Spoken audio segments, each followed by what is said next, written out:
శ్రీమతే రామానుజాయ నమః. తృణీకృత విరించాది నిరంతర విభూతయః రామానుజ పదాంభోజ సమాశ్రయణశాలినః. భగవద్ రామానుజులు శరణాగతి గద్యయందు అఖిలహేయ ప్రత్యనీక అని మొదలుపెట్టి నిఖిల జగదాధార అనేటువంటి సంబోధన వరకు నారాయణ శబ్దమునందు అంతర్గతముగా ఉన్నటువంటి నార శబ్దాన్ని అభివర్ణన చేశారు. ఇక పైన ఇటువంటి నార నిత్య సమూహమునకంతా అయనమైనటువంటి వాడా, స్థానమైనటువంటి వాడా అంటూ భగవంతుని యొక్క తత్వాన్ని నిరూపిస్తున్నారు 24 సంబోధనలతో. భగవంతుడు సత్యకాముడు. అతని యొక్క కోరిక సత్యమైనటువంటిది. ఏది భగవంతుడు కోరుతాడో అది సిద్ధిస్తుంది. దాన్ని సత్యముగా నిరూపింపబడుతుంది, ఉన్నదిగా ప్రతిపాదింపబడుతుంది. కనుక భగవంతుడు తన సంకల్పము చేతనే సమస్తాన్ని సృష్టించగలిగినటువంటి వాడు. అతని యొక్క కోరికలన్నీ, కామములన్నీ సత్యమైనటువంటివి అంటూ సత్యకామ, సత్య సంకల్ప. ఈయన పరబ్రహ్మభూత, బ్రహ్మభూతుడు, బ్రహ్మ అని చెప్పబడినటువంటి వాడు. ఇందులో బ్రహ్మ శబ్దము 2 రకాలుగా లోకంలో కనపడుతోంది మనకి. ఈ చతుర్దశ భువనాత్మకమైనటువంటి అండము, దీన్ని నిర్వహించేటువంటి వాడిగా చతుర్ముఖ బ్రహ్మ కనపడుతున్నాడు మనకి. భగవంతుని చేత సృష్టించటానికిగా ఏర్పాటు చేయబడినటువంటి వ్యక్తిని కూడా బ్రహ్మ అన్నాం. ఉపనిషత్తు కూడా మనకి భగవంతుడు మొట్టమొదటిగా బ్రహ్మదేవుణ్ణి సృష్టించినట్లుగా తెలియచేస్తోంది. భగవల్ లక్షణం ఒక్కొక్క స్థలంలో ఉపనిషత్తుల్లో ఒక్కొక్క రకంగా ఉంది.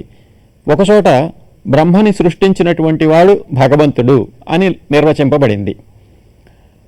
శ్వేతాశ్వతరమునందు యో బ్రహ్మాణం విదధాతి పూర్వం యో వై వేదాంశ్చ ప్రహిణోతి తస్మై అని వర్ణింపబడింది. ఎవరైతే మొదటిగా బ్రహ్మను సృష్టించాడో, ఎవరైతే బ్రహ్మకు వేదాలని ఉపదేశించాడో అతను భగవంతుడు అని ఒక భగవన్ నిర్వచనం. అంటే భగవంతుడు బ్రహ్మని సృష్టించాడు. తాను బ్రహ్మ, తన చేత సృష్టింపబడిన వాడిని కూడా బ్రహ్మగా వ్యవహరించాడు. తాను బ్రహ్మ ఎలా అవుతున్నాడు అంటే బృహత్వాత్ బ్రహ్మణత్వాచ్చ బ్రహ్మేత్యభిధీయతే అన్నారు. తాను పెద్దగా ఉండటం వల్ల బ్రహ్మ అని చెప్పబడ్డాట. తన యందు ఉన్నటువంటి సమస్తమైన చేతనాచేతనములను పెద్దవిగా చేసి సృష్టిస్తున్నాడు. కనుక సూక్ష్మములుగా ఉన్నటువంటి చేతనాచేతనములను సృష్టి కాలములో పెద్దవి చేస్తున్నాడు. కాబట్టి బ్రహ్మణత్వాచ్చ బ్రహ్మేత్యభిధీయతే అని భగవంతుడికి సృష్టి సంహారములు చేయగలిగినటువంటి శక్తి బ్రహ్మపదంతో తెలియచేయబడింది. భగవంతుడు ఈ సృష్టి కార్యాన్ని చేయటం కోసం బ్రహ్మ అనేటువంటి ఒక దేవతని సృష్టించి అతని చేత ఈ సమస్త లోకాలని నిర్వహింపచేస్తున్నాడు. కనుక తాను ఈ బ్రహ్మ కంటే పరుడైనటువంటి వాడు, ఉత్కృష్టుడైనటువంటి వాడు. కనుక భగవంతునికి పరంబ్రహ్మ అని పేరు. ఆయన చేత సృష్టింపబడినటువంటి బ్రహ్మ చతుర్ముఖ బ్రహ్మ అని అపరబ్రహ్మగా వ్యవహరింపబడతారు. కనుక బ్రహ్మశబ్దవాచ్యుడు అంటే చతుర్ముఖ బ్రహ్మ అనేటువంటి సంశయం లేకుండా పరబ్రహ్మభూత అని సంబోధిస్తున్నారు ఇక్కడ. పురుషోత్తమ, పురుషులందరిలోనూ ఉత్తముడైనటువంటి వాడా. భగవంతుడు తానే కంఠతః భగవద్గీత యందు స్పష్టంగా చెప్పినటువంటి మాట ఇది. ఉత్తమ పురుషస్త్వన్యః పరమాత్మ ఇది ఉదాహృతః అని. పురుషులందరిలోనూ ఉత్తముడైనటువంటి వాడు పురుషోత్తముడు, పరమాత్మ అని చెప్పబడతాడు అంటూ భగవంతుణ్ణి పురుషోత్తమ శబ్దంతో వ్యవహరిస్తున్నారు ఇక్కడ. మహావిభూతే, నిత్య విభూతి, లీలా విభూతి, ఈ సమస్తము కూడా భగవంతుడితో చేరిన భగవంతుడే. ఇది భగవంతుని యందు ఉంటుంది కనుక ఆయన అయనము స్థానమయ్యాడు. ఈ నారశబ్దవాచ్యమైనటువంటి సమస్త విభూతికి ఆయన అయనము కనుక ఆయన్ని కూడా విభూతి శబ్దంతో వ్యవహరిస్తున్నారు. వైకుంఠము అన్నారు, వికుంఠము కుంఠం కానిది, కుంఠం అంటే నాశము, నాశము లేనటువంటి స్థానాన్ని వైకుంఠము అంటూ, వైకుంఠమునందు ఉన్నటువంటి వాడిని కూడా వైకుంఠుడు, వైకుంఠము స్థానముగా కలిగినటువంటి వాడు అని చెప్పినట్లుగా విభూతిని అంతటిని తన యందు ఉంచుకుంటం వల్ల విభూతికి స్థానమైనటువంటి వాడు మహావిభూతి అని వ్యవహరింపబడుతున్నాడు. శ్రీమన్నారాయణ, అతనెవరు అంటే శ్రీమంతుడైనటువంటి లక్ష్మీ విశిష్టుడైనటువంటి శ్రీమన్నారాయణుడు. ఇప్పటి వరకు చెప్పబడినటువంటిదంతా నారశబ్దవాచ్యము, నారములు కలిగినటువంటి వాడు నారాయణుడు, నిత్య సమూహములకంతా ఆశ్రయభూతుడైనటువంటి వాడు, తన యందు ఈ నిత్య వస్తువులనన్నింటినీ ఉంచుకుంటున్నవాడు అనే నారాయణ శబ్దం చెప్పబడుతుంటే, ఆ నారాయణుడు శ్రీమంతుడు, లక్ష్మీ విశిష్టుడు అనేటువంటి మాటని సాక్షాత్తు ఇక్కడ తెలియజేస్తున్నాడు. శ్రీమన్నారాయణ, శ్రీ వైకుంఠనాథ, వైకుంఠమునందు ఉండేటువంటి మహాత్మా ప్రభువా అంటూ ఆయన్ని అపార కారుణ్య వాత్సల్య ఔదార్య ఐశ్వర్య సౌందర్య మహోదధే, అనేకములైనటువంటి గుణములకు సముద్రము వంటి వాడు. నదులన్నీ సముద్రములో చేరినట్లుగా, నీటికంతటికీ సముద్రమే స్థానమైనట్లుగా, అనేకములైనటువంటి కళ్యాణ గుణములకన్నిటికీ భగవంతుడే స్థానము కనుక వీటన్నిటినీ ప్రవాహములుగాను దానికి ఆధారభూతమైనటువంటి సముద్రముగాను భగవంతుడిని అభివర్ణన చేస్తున్నారు. ఇక్కడ అపారమైనటువంటి కారుణ్యము, సౌశీల్యము, వాత్సల్యము, ఔదార్యము, ఐశ్వర్యము, సౌందర్యము అనేటువంటి అనేకములైనటువంటి గుణాలకి స్థానమైనటువంటి వాడా. కారుణ్యము అంటే కరుణ కలిగి ఉండటం, ఆశ్రయించినటువంటి వారి యొక్క కష్టాన్ని తన కష్టంగా భావించటం కారుణ్యము అన్నారు. వాత్సల్యము అంటే ఆశ్రితుల యొక్క దోషాలని పరిగణించకపోవటం కానీ, ఆశ్రితుల యొక్క దోషములనే తాను భోగ్యంగా స్వీకరించటం కానీ వాత్సల్యం అన్నారు.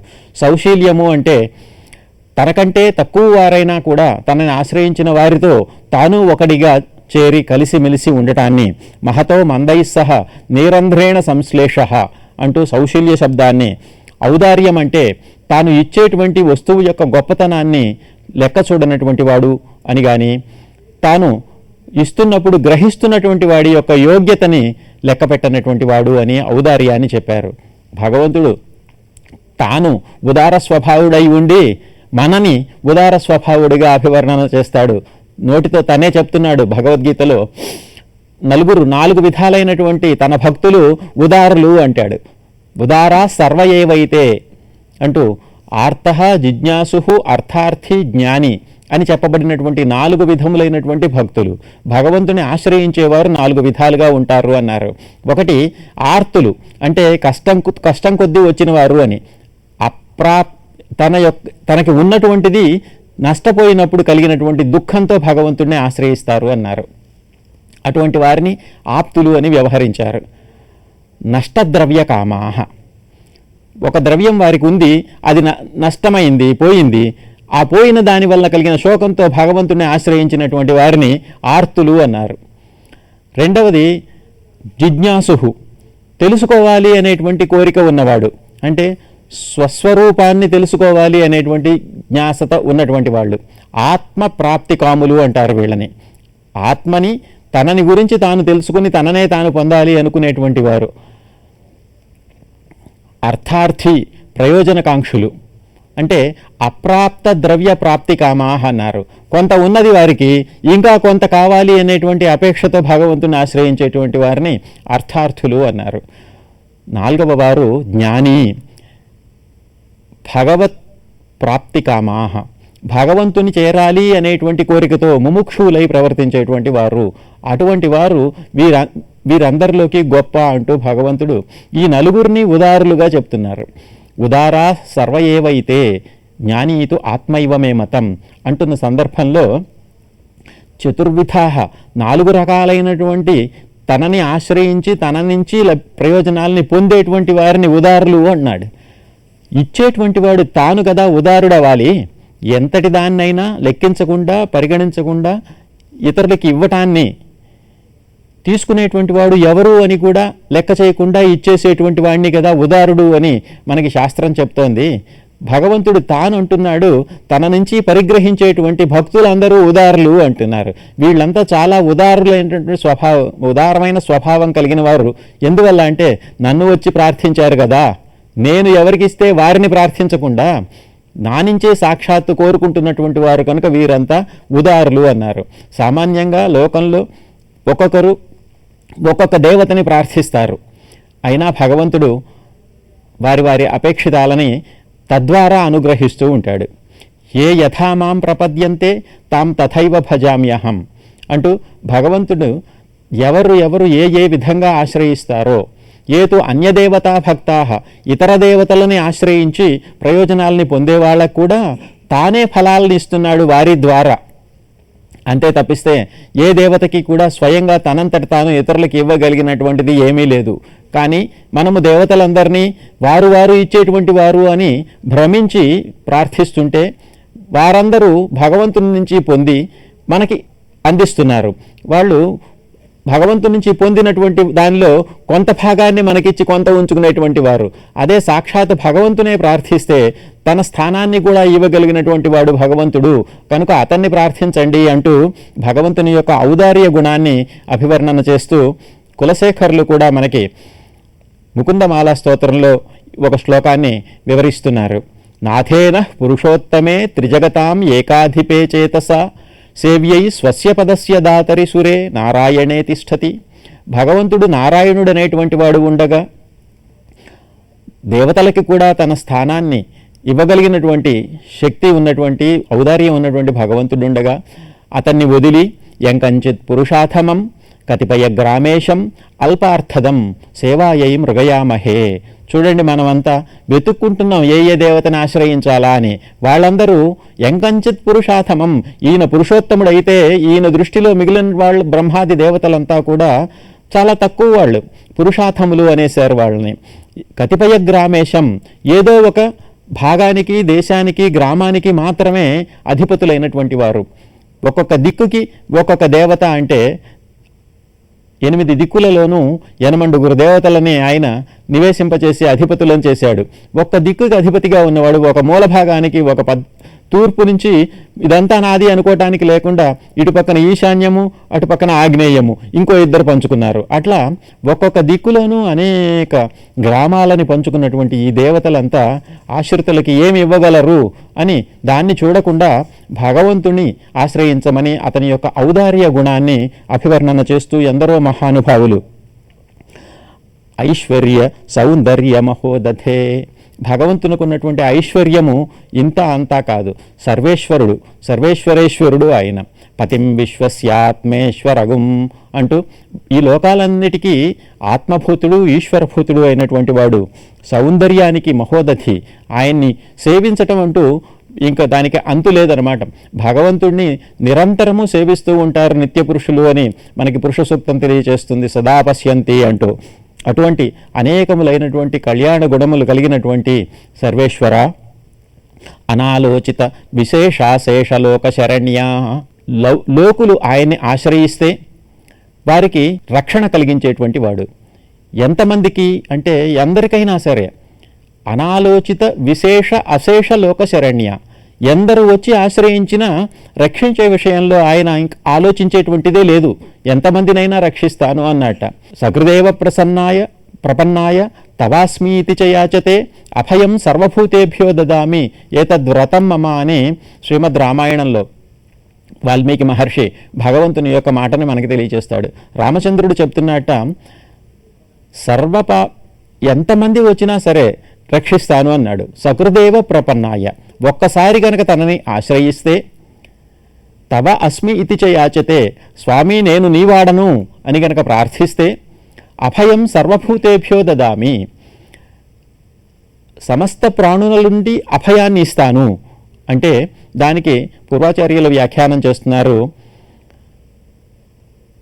అందరికి ఈ విధంగా ఆశ్రయించేటువంటి వారు ఎందరొచ్చినా సరే అందరికీ అందరి నుంచి అభయాన్ని ఇవ్వగలుగుతాను అని. ఒక వ్యక్తి అందరి నుంచి అభయాన్ని కోరినా సరే అందరూ వ్యక్తులు వచ్చి పరస్పరము ఒకరి నుంచి ఒకరికి భయాన్ని నివారింపమని కోరినా సరే అందరికీ అభయాన్ని ఇవ్వగలను అంటూ రామచంద్రుడు తన చరిత్రలో అనేక సందర్భాల్లో ఆశ్రిత రక్షణను చేసినటువంటి స్థితిని మనకి అనాలోచిత విశేష అశేష లోక శరణ్య. లోకులందరూ కూడా వచ్చి ఎందరూ ఆశ్రయించినా ఆలోచించకుండా రక్షణని కలిగించేటువంటి వ్యక్తిగా భగవంతుడిని స్తుతిస్తున్నారు ఇక్కడ. ప్రణతార్తిహర, తనని ఆశ్రయించినటువంటి వారి యొక్క ఆర్తిని హరించేటువంటి వాడు, తను వారి కష్టాలని పోగొట్టేటువంటి వాడు. ఆశ్రిత వాత్సల్యైక జలధే, ఆశ్రితుల యందు వాత్సల్యము కలిగినటువంటి వాడు, వాత్సల్యమే కలిగిన వాడు, ఇంకొకటి లేదు ఆయనకి. వాత్సల్యము అంటే రక్షించే సమయంలో ఇతరములైనటువంటి ఏ గుణములను చూడడు, ఏ రకమైనటువంటి దోషములను చూడడు. రక్షణయే ఆయనకి ప్రధానమైనటువంటి కృత్యంగా కలిగినటువంటి వాడు. అనవరత విదిత నిఖిల భూత జాత యాథాత్మ్య, లోకంలో ఎంతమంది ఎప్పుడు పుడుతున్నారో, ఎప్పుడు పెరుగుతున్నారో, ఎప్పుడు నశిస్తున్నారో వారి యొక్క స్వరూపం అంతా పరిపూర్ణంగా తెలిసినటువంటి వాడు. అనవరతము, సదా నిరంతరము సమస్త భూతముల యొక్క యాథాత్మ్యాన్ని తెలిసినటువంటి వాడు, సమస్త ప్రాణుల యొక్క స్థితిని తెలిసినటువంటి వాడు. ఏ వ్యక్తి ఏ క్షణంలో ఏం చేస్తున్నాడో ఆ కర్మని ఆయన నిరంతరము తెలుసుకుని, ఏ కర్మకి ఏ ఫలాన్ని అనుభవిస్తున్నాడో దాన్ని నిరంతరము తెలిసినటువంటి వాడు. భగవంతుడు కర్మ సాక్షి, కర్మ ఫలప్రదుడు కూడాను. మనం చేసినటువంటి పని ఇతరులకి తెలియకపోయినా నిరంతరము భగవంతుడికి తెలుసు. ఎందుకని? ఆయన హృదయంలోనే కూర్చుని ఉంటాడు కాబట్టి. ఈశ్వరః సర్వభూతానాం హృద్దేశే అర్జున తిష్టతి, ప్రతి వ్యక్తి యొక్క హృదయంలోనూ తాను కూర్చుని ఉంటాడు. ప్రతి వ్యక్తి ఏది చేద్దాం అనుకున్నా ఆయనకి తెలిసిపోతుంది.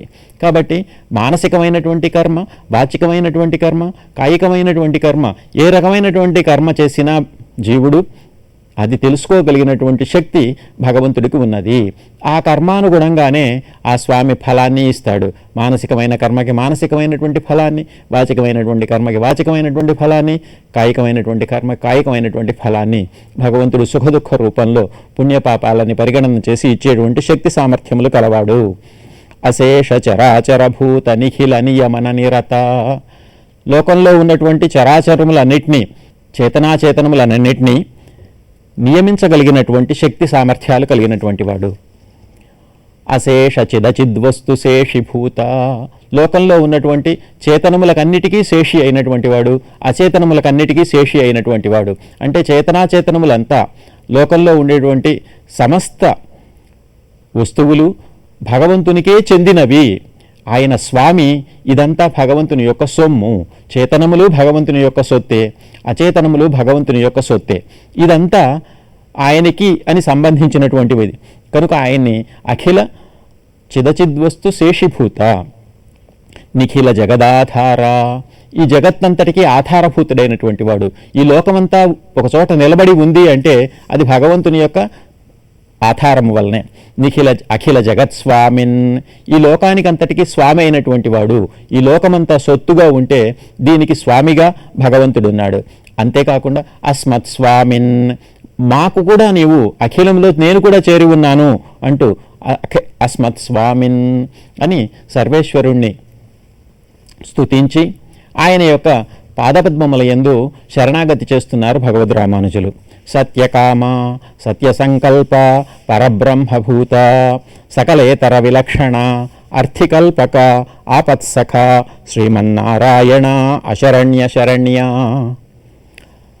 సత్యకామ సత్యసంకల్పత్వాది గుణగణములు కలిగినటువంటి వాడు, సకలేతర విలక్షణుడు, చేతనాచేతనముల అన్నిటికంటే కూడా ప్రత్యేకంగా ఉన్నటువంటి వాడు, అర్థికల్పకుడు, ఆశ్రయించినటువంటి వాడికి కల్పవృక్షం వంటి వారు, ఆపత్సఖుడు, కష్టాల్లో ఉన్నటువంటి వాడికి మిత్రుల్లాంటి వాడు, శ్రీమన్నారాయణుడు, మహాలక్ష్మితో కూడినటువంటి భగవంతుడైనటువంటి నారాయణుడు, అశరణ్య శరణ్యుడు, ఇతరులు ఎవరూ శరణు లేరు అన్నటువంటి వారందరికీ భగవంతుడు శరణు, రక్షకులు లేని వారందరికీ రక్షకుడైనటువంటి భగవంతుణ్ణి. అనన్య శరణ త్వత్పాదారవిందయుగళం శరణమహం ప్రపద్యే.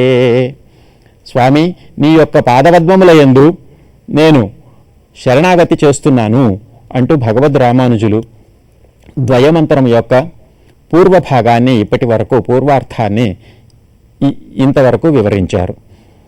ఇందులో ఆరంభం నుంచి మొదటి 2 చూర్ణికల్లోనూ శ్రీమత్ శబ్దము, తరువాత అఖిలహేయ ప్రత్యనీక అని ఆరంభించి అశరణ్య శరణ్య వరకు నారాయణ శబ్దము, త్వత్పాదారవింద యుగళం అనేటువంటి దాని వలన చరణ శబ్దము, శరణం ప్రపద్యే అంటూ మాంత్రవర్ణికమైనటువంటి పదములతో శ్రీమన్నారాయణ చరణవు శరణం ప్రపద్యే అని చెప్పబడేటువంటి ద్వయమంత్రము యొక్క పూర్వార్థము ఇంతవరకు వివరించారు. శ్రీమతే రామానుజాయ నమః.